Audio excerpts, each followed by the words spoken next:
This is Open Line with today's host, Colin Donovan. In North America, call toll-free 1-833-288-EWTN. That's 1-833-288-3986. Outside North America, call 1-205-271-2985. Or send an email to openline@EWTN.com. A tremendous Friday to each and every one of you. Thanks so much for tuning in to EWTN's Open Line. Our very own Vice President of Theology, Mr. Colin Donovan, is in the house. If you've got a question for Colin, the number is 833-288-EWTN. That's 833-288-3986. If you're outside the United States and Canada, that number is 1-205-271-2985, and we'll even put you straight to the front of the line at 1-205-271-2985. You can always send us an email, openline@EWTN.com. That's openline, all one word, at EWTN.com. I'm Jack Williams, Michael McCall producing the program. Your call screener is Matt Gubensky, and Jeff Burson handling our social media efforts. So if you're watching us on YouTube or Facebook Live, you can type a question into the chat window, and it may find its way to us by the end of the program. And our host, as he is every Friday, the aforementioned Vice President of Theology here at EWTN, Mr. Colin Donovan. How are you? Doing pretty good. Yep. So it's a big day for us here. We don't really tout this much, but it's kind of a milestone year, so we've made a little bit of it. But on May 20th, 1962, when my mother was pregnant with me, Mother Angelica established the monastery here on these hallowed grounds in Irondale, Alabama. So today we celebrate the 60th anniversary of the founding of that monastery. Yeah. And Lord have mercy, if she would have known what was going to happen at that moment, she might have been too scared to continue. You know, she didn't really, and it might help our listeners to get a little context here. She had an accident while waxing a floor up at the monastery in Canton, Ohio. Yeah, she lost an argument with an electronic floor buffer. And they are tough arguers, too, and she was thrown down and injured, and so she had, I guess, the potential of being bedridden, or at least a good deal of suffering. And she made a promise that if she were healed, she would found for the Lord a monastery in the South. And she was healed, and she kept that promise. And so in 1962, 5 of the nuns from Canton came down here. There is a small house on the property which is now part of the friars' property, a little ranch house that was there, I guess, predating the nuns, obviously. And they lived there for a while until the Our Lady of the Angels, in which EWTN is located these days, was built. And then, of course, in 2000, they moved the monastery up to Hansville, Alabama, where Our Lady of the Angels Monastery is located today. But all of that happened 60 years ago today. And we're here now because of it.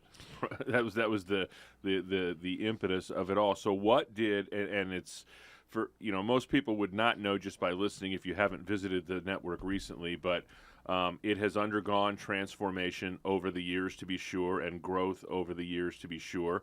And really, since Mother went into her cell, the growth has been exponential and has continued after her moving on to her eternal reward.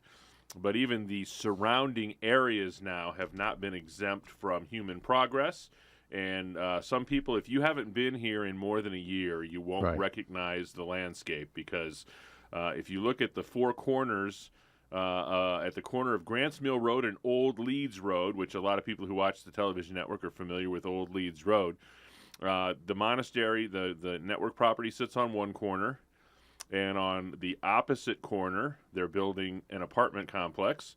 Yes. And directly across the street, they're building a giant shopping center with a supermarket anchor, and they're going to put a big roundabout in the middle of the whole thing. So it's wildly different than it was when she landed. It certainly was, because in those As a days, matter of fact, the neighbors' horses used to get loose on the monastery property back in the day. well, and I noticed that one of the houses they tore down, when the house was down, but not all the things on the property, there was like chicken coops or something back there too. So I guess now only. Don't tell Father I Joseph. was gonna say we better not mention that situation. But yeah, it has quite a change. It's changed quite a bit. The monastery property, obviously after they had built a monastery and moved into it, and they had the church, which we had just re-roofed, which is nice. And since then, other buildings have been added. The friars have built a building. And of course, the monastery was extended first towards the west with all the studio stuff when Mother decided to build just had to have a radio studio or a TV studio, because she was not content with appearing on secular stations, which also aired moral filth and even sacrilegious and blasphemous filth. Yeah, and when people, as the organization was growing, there was a period of time when there was a bit of a land rush that was going on amongst the department heads for space in the new building as they were moving to Hanceville, the sisters, and one of the coveted spots you had kind of tried to stake a claim to, but our viewer services department was given deference over you. And Lisa Gould, who used to run our viewer services department, she's now retired and back in her hometown of Cleveland, was not only given that space for her department, but given Mother's cell for her office. That's true. And I think that was sort of very often when, when Mother had to travel and that, I believe it was that area had been used. And of course, it was where the old entrance, you had the carport nearby where, a lot of the in and out activity of the monastery was going on. So it was, ideal for Mother. So Lisa got that prime location, as Lisa would tell you, because, she always was called Buddy by Mother Angelica. They were great friends, and she benefited from that. But so you got banished to an outbuilding. Well, we needed quiet, and I think we're grateful for it. How do you do theology? How do you think about different things? How do you study and read and review videos and that? So we got the area over the garage. So that's, which the garage itself at that point had become our security department. So, yeah. But anyway, just symptomatic of all the changes that have taken place in those many years, especially since 1981 and December, when the status of EWTN was inked, and then in August of the following year, and the Assumption when the broadcasting began. A lot of changes have taken place on these grounds, and we've seen them. And so, we're very grateful to the Lord for healing Mother and bringing her to Alabama.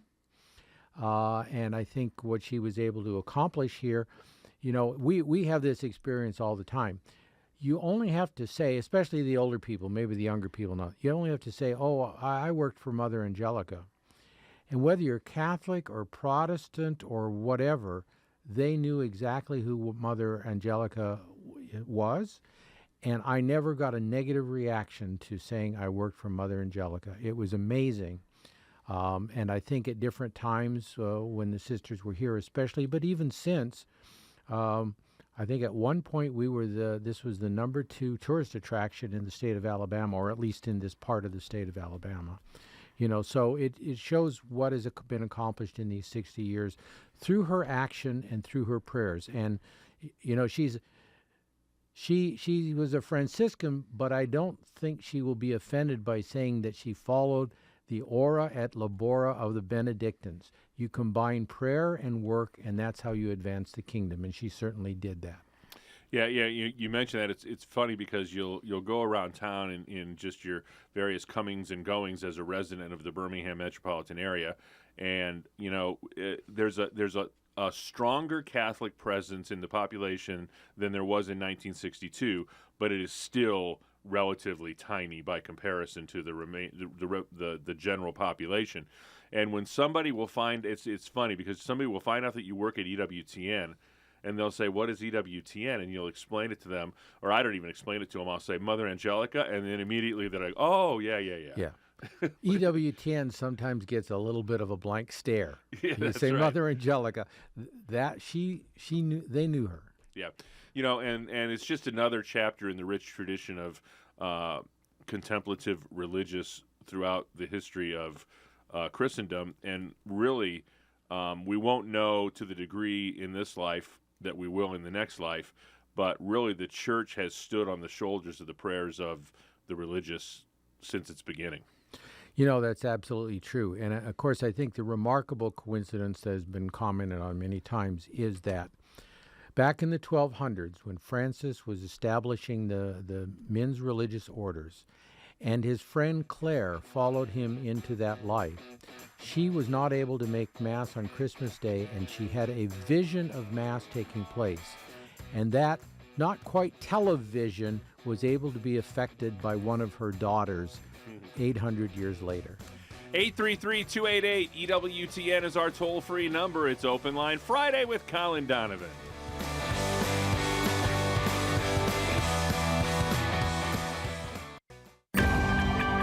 The most original Catholic content is on EWTN Radio. This is Father Joseph Mary. Join me and my panel of experts this week on the Catholic Sphere as we explore the importance of religious communities devoted to adoration of the Most Blessed Sacrament. The Catholic Sphere, Sunday afternoon, 2:30 Eastern on EWTN Radio.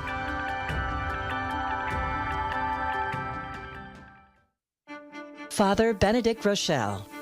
I must tell you that from what I observe from very young people, all of these blasphemers, all of these mockers are in for a tough time, because the devil bites his own tail.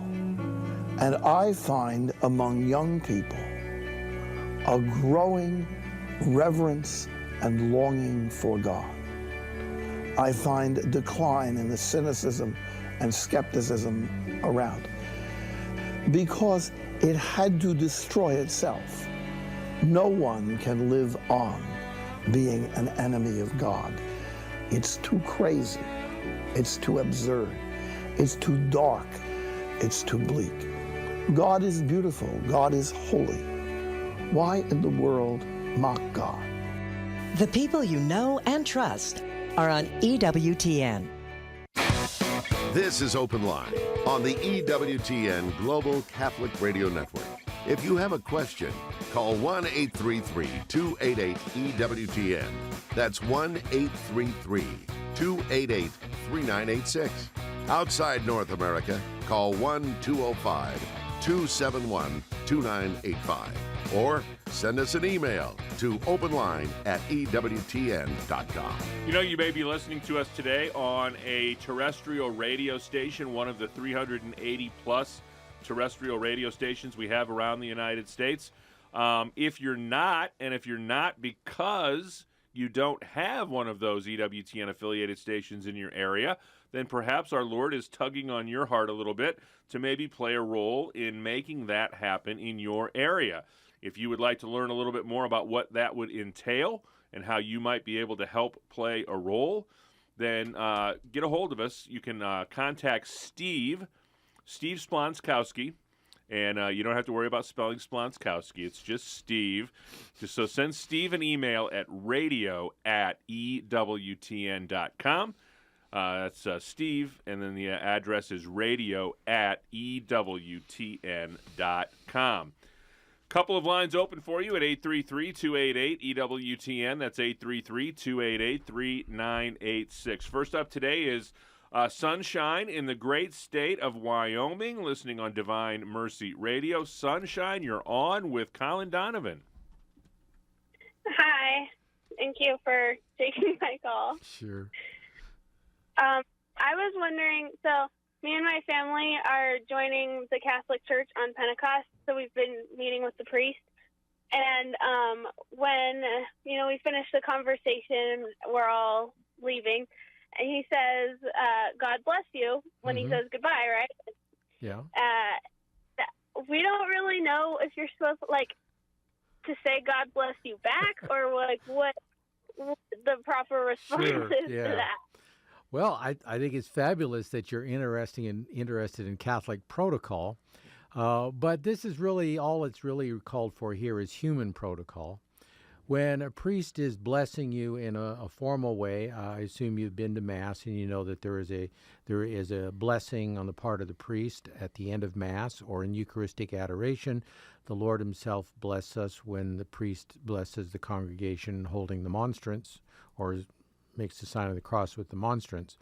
But this is just politeness. So you're free to respond, God bless you too, Father, or thank you, God bless you, or anyway. So that's politeness. That's not an official Catholic thing really at all. It's just ordinary courtesy. So feel free to respond from the heart. Does that take the pressure off, Sunshine? Yeah, thank you. All right, you're Okay. welcome. Thanks for the phone call.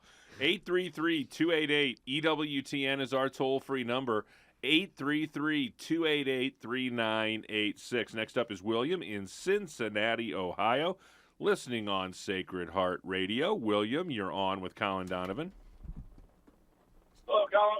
Guys, thanks for taking my call today. Sure. I was wondering if you could clear up a seemingly contradiction that Jesus kind of said when he was given the parable about the narrow gate, the wide road. He said that only few will find it. Right. But then later on in his ministry, he tells his apostles that in my Father's house there are many mansions. So I'm a little bit confused as to whether or not there's going to be a few or there's going to be many. Well, the estimate of people who have lived in human history is probably up around 100 billion at this point. So even if you got a few of that number, there would still be many mansions.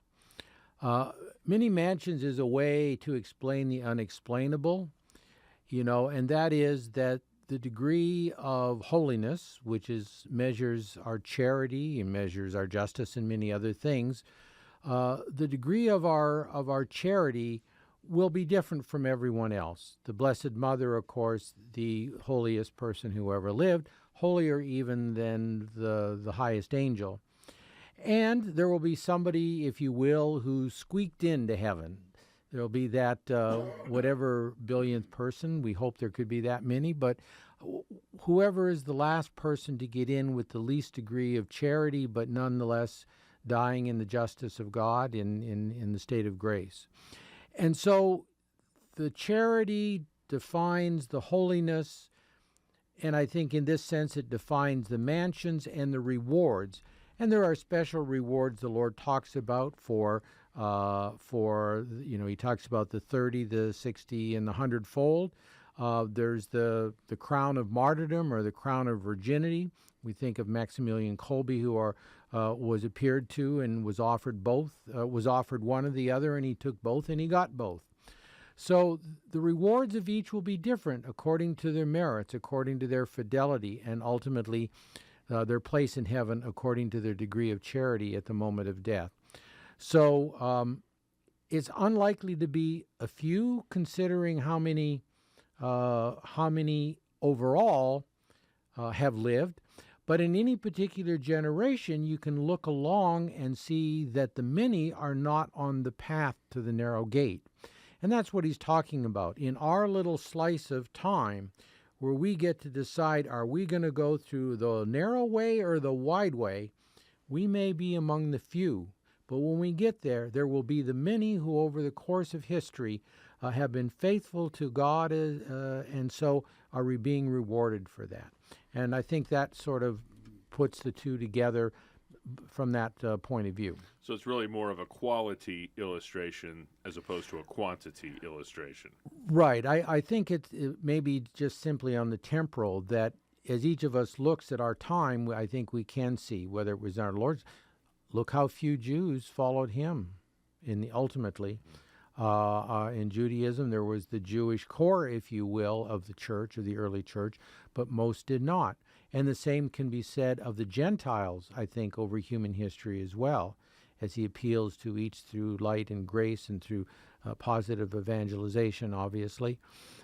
But, in the end, few answer that call, however they receive it. But we see that in our time. But yet there will be many souls in eternal life enjoying the peace of God, enjoying the kingdom, because over human history there have been a great many souls. Thanks, William. We appreciate the phone call. That frees up a line for you at 833-288-EWTN. That's 833-288-3986. Pick up a phone and give us a call for Colin Donovan here on Open Line Friday. Next up is Diana in the great state of Oklahoma. She is listening on Sirius XM Channel 130. Diana, you're on with Colin Donovan. Oh, hello. Thank you for getting my call. You're welcome. Okay. I've had this thing in my mind. All right. Let me just give you a tiny brief background. Okay. I'm a Catholic and been Catholic all my life, but I did, in a sense, leave it in a sense only because when I got married to my husband, he was non-Catholic. You know, he was Church of Christ. But we married in the Catholic Church. We did everything in the Catholic Church. We even raised our kids Catholic. All right. Come forward, 39 years of marriage, he decided he didn't love me anymore, so he decided to get a divorce from me. So now I don't understand all of this yet that well. I am back in Catholicism because I was going to his church because I thought, okay, maybe I can get him to go to church, at his church, blah, blah, blah. I started going to different churches because I'm also a piano player, and so I was a piano player for several churches, things such as that. But anyway, so now that I am divorced from him because, you know, he was the one that filed and everything. Sure. He's wanting to get married. Now, I don't know how all of that works. Can he get married since he was not a Catholic to begin with and never became a Catholic? Well, I'm assuming you just mean married generically and not married in the Catholic Church. And the answer to that is, yeah, the state will marry anybody who's not marrying to be a bigamist civilly. So, yeah, he can marry and get a document from the state saying he's married, but if he was baptized and you were baptized at the time you were married all those many years ago, that marriage bond still remains. And so before God, it won't be a marriage, but the state will recognize it because they're doing the paper. So I think you look at it from that point of view. Yes, he will have something from whatever state you're in, or the state he's in, saying, yeah, we have married you civilly. You are married. But God doesn't care about that. He cares that he made a commitment to you 39 years before he decided that he was going to be a bum and not keep that commitment. I think for most men that's an incomprehensible reality, how you stay married that long and not be faithful to it to the end. But anyway, if he was baptized and you were baptized, then your marriage is valid till one of you dies. And the state can do what it wants, but God will, of course, do what he wants. Does that help, Diana? Well, even if he was baptized in another church? Doesn't matter. Baptism is baptism. He's baptized. He forms the intention to marry you as a Christian. St. Paul tells us that that's the sacrament of Christ and the church. You being the representative of the church in that context, and that is valid before God as a sacramental marriage. Now, most Protestant religions, churches don't follow that logic, but the Catholic Church has followed it always. It will investigate whether the vows were properly exchanged at the time of the original marriage. It's sort of hard to imagine after 39 years that somehow they're now null, but I'm sure if he's not Catholic, he's not interested. He's not interested in the church's permission. He's gotten his permission and that's all he wants. Now, the Church of Christ swings on a bit of a wide arc from building to building, if you know what I mean. So I suppose there could be a possibility that he was not baptized with proper form or matter. Yeah, but who's going to pursue that? Practically that has to be done in the Catholic Church. Now, if you decided you want to investigate that, you could, as a Catholic, whether he would cooperate with such an investigation. But the assumption is that long ago, the presumption would have been that the documentation or the evidence of a valid baptism was presented and shown so that, everything was above board. You would have had to have gotten a disparity of cult dispensation. In other words, a Catholic and a non-baptized person. And if you didn't get that at the time, that's your evidence that the church considered him validly married. So I assume you didn't get such a dispensation. And you can think about that and try to determine it. And that'll answer your question, actually. God bless you, Diana. We appreciate the call. 833-288-EWTN is our toll-free number. 833-288-3986. It's Open Line Friday with Colin Donovan.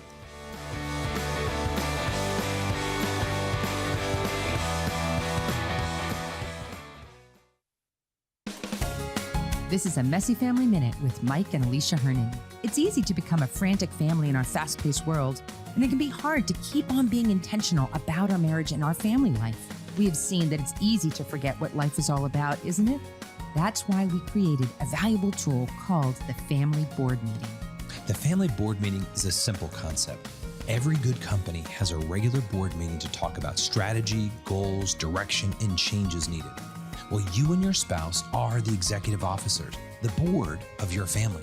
You need to take time off, affirm each other, sketch out a vision of what you want your family to look like, and set goals to make that vision a reality. Set aside some time to reassess and rebuild your family culture with your spouse. The beginning of the year is a great time to schedule or to have your family board meeting. What are you waiting for? To download our free resource and listen to the podcast on this valuable tool, visit us at messyfamilyminute.org.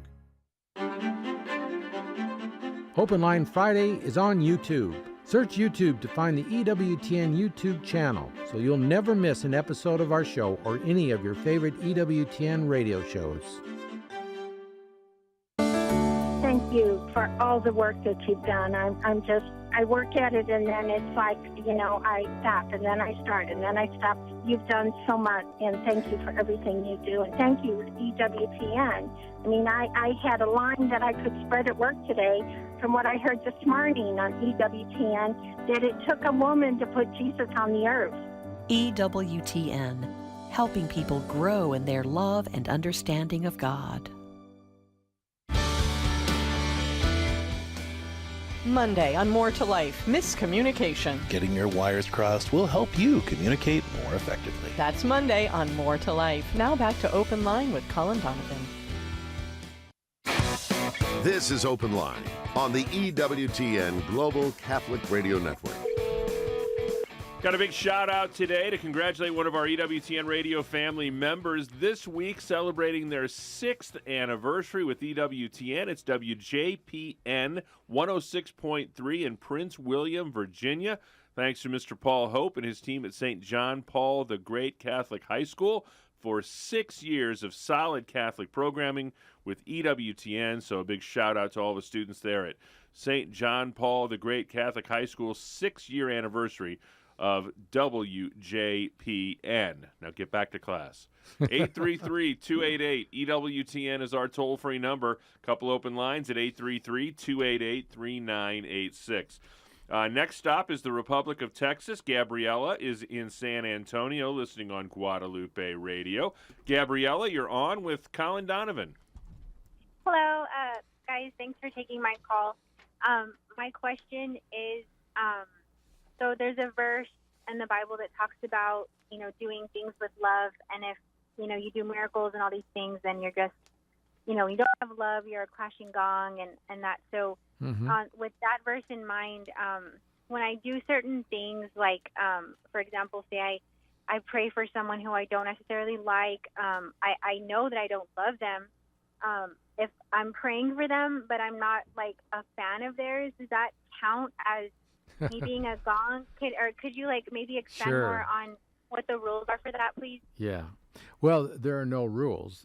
It's Are you praying for their demise? No, sir. I'm Then not. then I think you're fine. Yeah. No. We have in this world today, and probably of all time, a very distorted idea of what love is. Love is to will the good of the other person. And principally, that doesn't mean that they win the lottery or something like that. It means that they get to heaven, the greatest good that there is. So that's what real love is. Now, in addition to that, we can have warm, cozy feelings about people, romantic love, or we can have the feelings of friendship and loyalty and so on, the love of, brothers and sisters, sibling love, and friends, and so on and so forth. So you can break that down into the emotional side. But it's the act of will that you love a person and you seek their authentic good. This is why so much in the language and the talk of our society which suggests that, well, if your son is going astray or acting stupid and doing stupid things in their life, just continue to love them. Usually what that means is not that you are honest, you're truthful, and you want what is best, that you just, you do what's best for you and blah, blah, blah. That's not love. Mother used to talk about this as a kind of, false love. We think it's mercy, but in a way it's almost a species of hate. I love you so little that I'm willing to allow you to go down the path of damnation or self-destruction in worldly matters. That's how little I love you, not to tell you you're on the wrong path, but I love you to affirm who you are because of you. You are you. That's nonsense. So you have the right idea of love in praying for a person. You don't have to like them. Believe me, you look at our world around us, you look at the church around us, pray for everybody because we want everybody to get there. Now, there are people in this world that I don't have high confidence they're going to get there, but that doesn't mean we can't continue to pray for them and so on, whether we know them or whether they're public figures or whatever. So that's the true sense of love.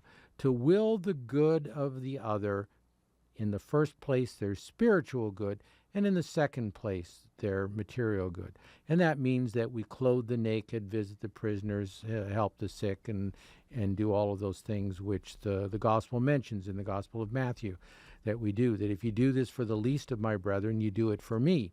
That's the standard of love there. And there, the love is not in the material thing per se, but in the fact that you're seeking the good of the other person, and yes, also in their material well-being as well. Thanks so much, Gabrielle. We appreciate the phone call. 833-288-EWTN is our toll-free number. 833-288-3986. Michael is in Spokane, Washington, listening on Sacred Heart Radio. Michael, thanks for holding. Welcome to the program. Oh, thank you both for taking my call. So I was waiting for a friend at the airport and started talking to a woman nearby, and I mentioned she was a former Catholic. I mentioned I was a Catholic. She said she was a former Catholic. Mm-hmm. Then her friend came by and said he was a former Catholic and had attended a Jesuit high school. So that's 2 out of 2, both former Catholics. That's some average. Yeah, wow. That's pretty high, yes. I think what can be done in a positive way to bring former Catholics back to the church? Is it personal invitation, weekend Catholics come back? Mm-hmm. All in positive. Well, you can't do what Fulton Sheen once did, push the woman into the confessional, and that actually brought her back. We don't know people's minds, so I think the first thing to do is try to understand their mind. Very often they're harboring some resentment over some personal incident in their life.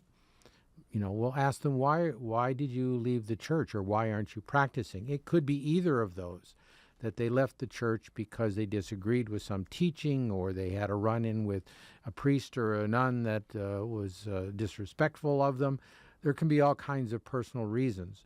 There They're very often theological, but I think Fulton Sheen was basically on record saying that usually it's personal moral behavior that's behind a lot of them.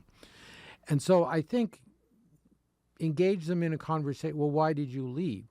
Once you know and you have some insight where the issue is, what the cause was, then you have a possibility of reaching with them on the apologetic level.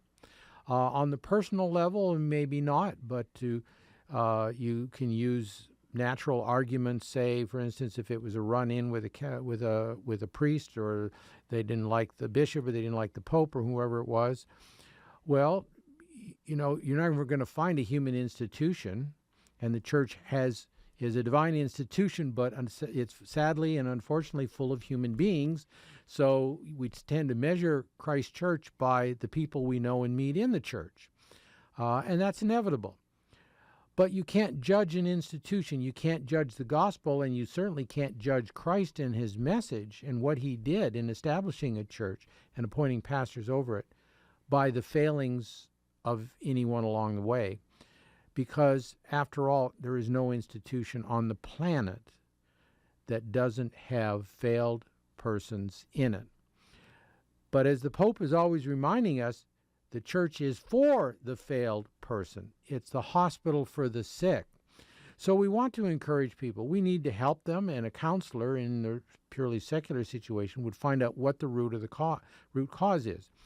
And I think that may be all you're able to do in a conversation. But if you get them thinking about it, or give them a simple, thought about it as you go to your gate and they go to theirs, or to their seat, as the case may be, if you're on the same plane, that may be the seed that starts a process of thinking. Let God work with that. And maybe they'll meet somebody else in the airport the next time they fly who will move them down the road. You can also, I think one of the keys is just to keep it simple.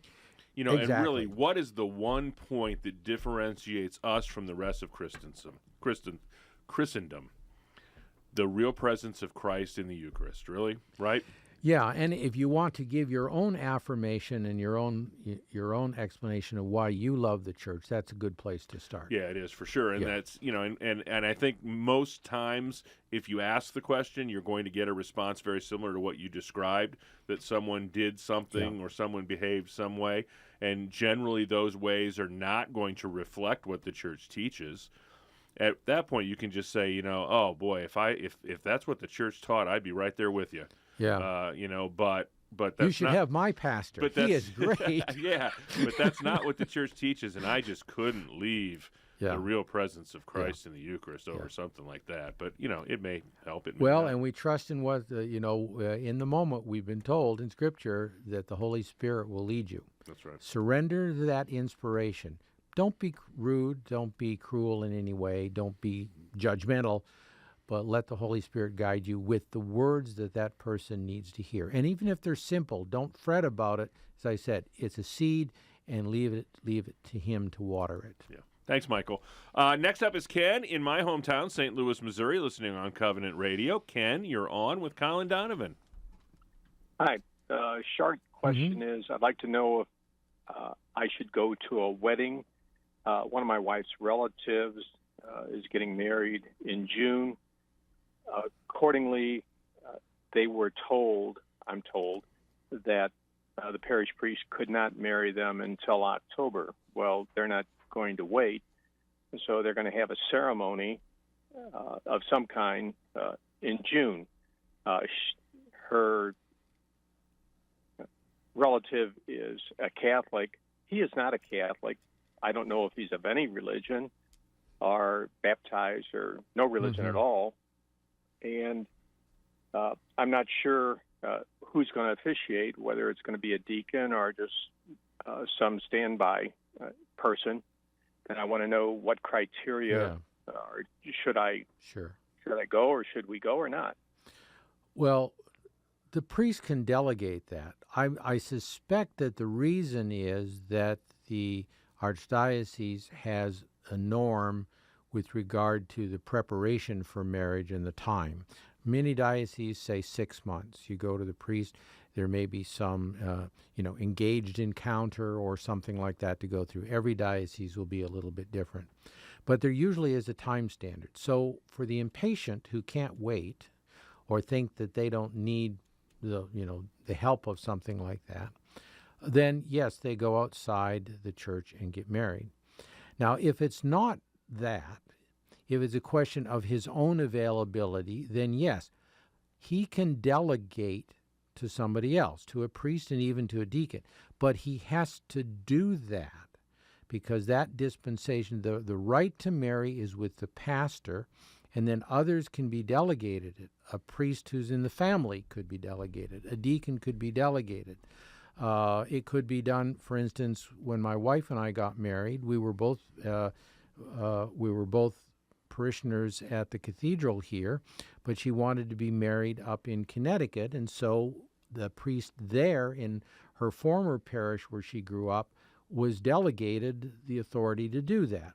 So that's the question to ask. Is somebody being delegated to do that? If it's the time element, then there is probably nowhere in the archdiocese where they can lawfully marry. And in the case of a Catholic, that means there's no place in the archdiocese where they can validly marry either, because those are the conditions of validity for Catholics, is that their pastor or someone he delegates is the one who will officiate. Others could be delegated. A rabbi could be delegated. A Lutheran minister or any Protestant minister could be delegated. But that delegation, that facultating, if you will, has to be done. And if it's not done, the church does not recognize the marriage as valid. So the question is, do they have dispensation for what they're doing, and then who is marrying them? If he's non-Catholic and is one of their ministers, it'd be very unlikely to get permission for a civil ceremony. However, that would be one thing they're unlikely to get. Thanks so much, Ken. We'll keep you in our prayers. 833-288-EWTN is our toll-free number. 833-288-3986. Be sure to join us for Register Radio Saturday afternoon at 4 p.m. Eastern. You know, when Cardinal Joseph Zen, the 90-year-old Bishop Emeritus of Hong Kong, was arrested and released on bail 2 weeks ago, it sent a clear signal of just how far China will go in trespassing on religious freedom. What's next for Cardinal Zen and for the Catholics and other religious believers in Hong Kong?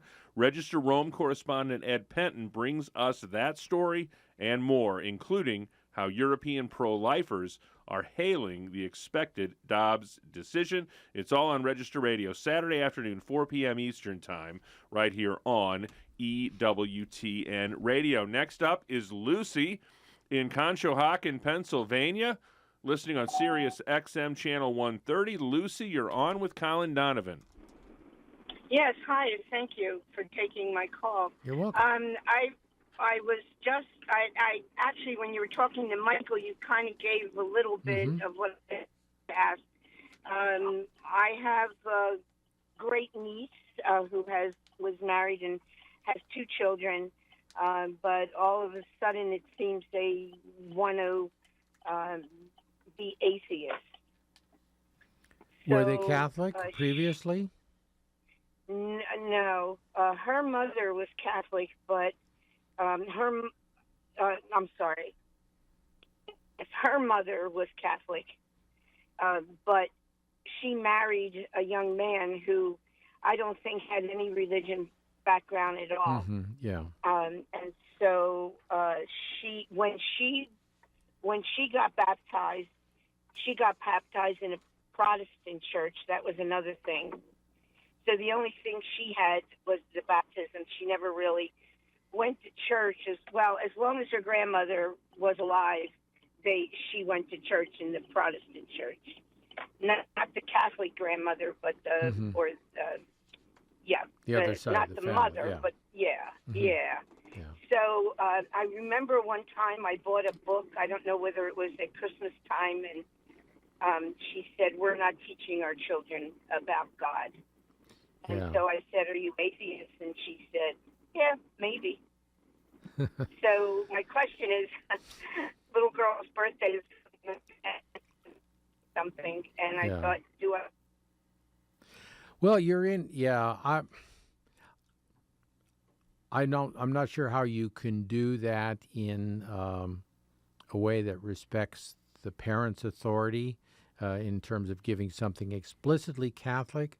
There might be something, a lot of literature is not explicitly Catholic and very Catholic. A lot of people go and they read the books or watch the movie The Hobbit or Lord of the Rings or something like that, or now, I think Lewis's Narnia is a little bit more explicitly Christian. You might not be able to sell that one, but the literary world has that, whether it's Shakespeare or whether it's something like Tolkien or different authors of that. So I think that's one possible route. It's very hard. I see what is kids' TV, for example, and it is very pagan. There's a lot of witchcraft, a lot of sort of natural religion being expressed, and so that's a little bit difficult to fight with just simply toleration. So I think what I said to Michael probably is the best way to go, and to deal with the parents and find out what is your objection to religion. There are a lot of books, for instance, if the objection is, well, science has destroyed the possibility of the existence of God. Science has not. Some of the greatest scientists in human history have been Catholics, have won Nobel Prizes, are today, and so on, in astronomy and biology and physics and other fields. So there's a lot of ammunition to throw back at that argument. Or maybe it's just the moral constraints. The political debate is filled with them today, whether it's abortion or gender ideology. People feel, as I noted to another caller, they don't want to tell anybody that what they're doing is, it doesn't make any sense. They just feel, if somebody is transgender, I'm going to affirm that. If somebody is this, that, or the other thing, I'll just affirm that. So they're very resistant to any religion that they consider to be judgmental and not with the times. Maybe that's the issue.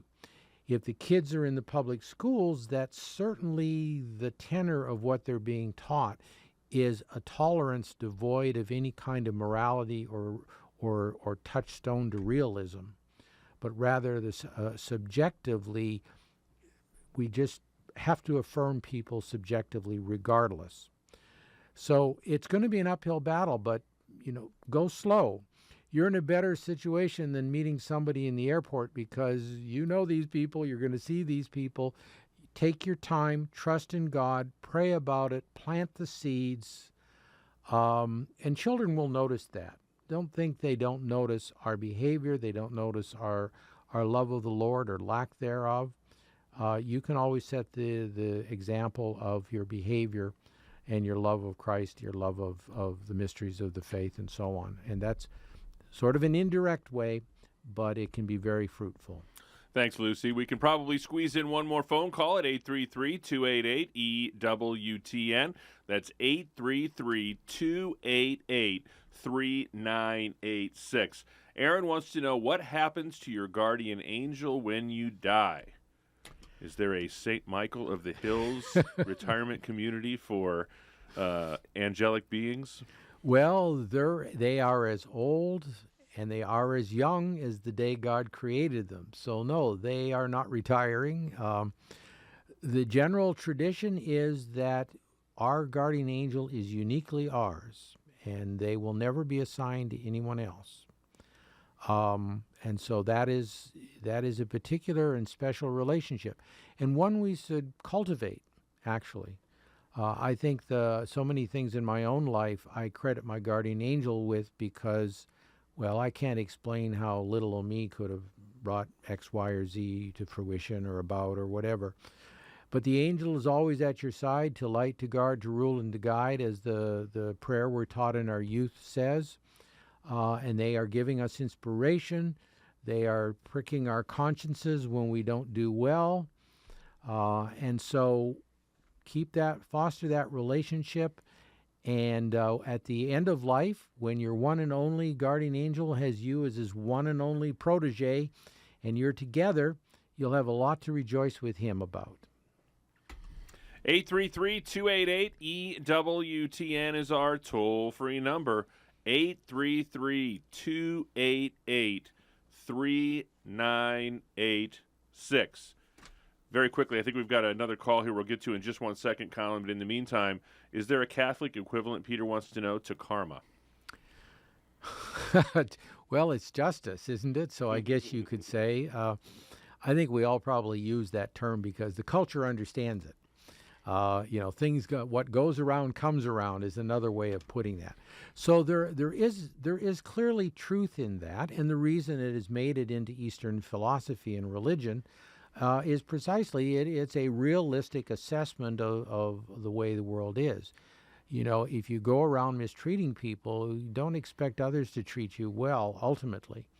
And so I think whether you call that karma or justice or getting your just desserts or whatever label you put on it, yes, it's a real thing. Different religions will speak of it in different ways. And Susan is in the great state of Connecticut, listening on Sirius XM Channel 130. Susan, you're on with Colin Donovan. Hi, I was questioning burial decisions. My mother and sister were spread over a flower garden in Connecticut, and the priest gave me his blessing. They were all in that one spot, but I was told later that you had to be in a container and buried under the ground in a sacred area, and I'm trying to make my burial decisions, and I really wanted to be with them. Can you tell me any impact or anything you know about that? Yeah. The church doesn't like cremation. It's allowed for, let's look historically at it, because I'll tell you how that's changed a little bit. It was allowed, obviously, during plague times and times when destruction of the burning of the bodies meant the safety of other people. Obviously, it's burial at sea in a military context is a case where burial in the ground is not possible. So there are circumstances where what is necessary to be done is what is allowed to be done. In our day, the church has approved the use of cremation. So there's the first crack in that monolithic wall of the centuries. But again, the cremains, if they're sometimes called, are either placed in a columbarium, which is a place that is blessed, and Catholic cemeteries have them now, public cemeteries. And parishes even, such as our own cathedral parish. Or to be... the body obviously can be buried in the ground. Those are the acceptable ways. The scattering of the ashes is a disrespect for the sacredness of the body. It is an emotional desire, as if this was some kind of closeness. Obviously, there's a financial element involved. And so the use of the columbariums is the answer to that, because it doesn't have the expense of in-ground burial. So, no, I would say don't do that yourself. It's a shame that, the garden will change. I imagine the ashes have long since blown away anyway, to be honest, washed away in the rain into the sewers. It's not really a very pleasant thought. Why not burial?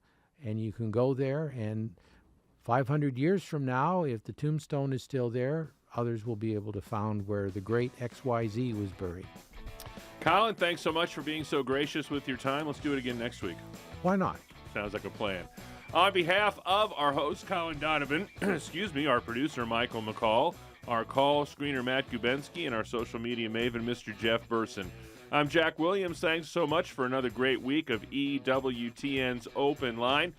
Back at it next week with Father John Trigilio on Monday, Father Wade Menezes talking faith, family, and fellowship on Tuesday. Father Mitch is in the house on Wednesday.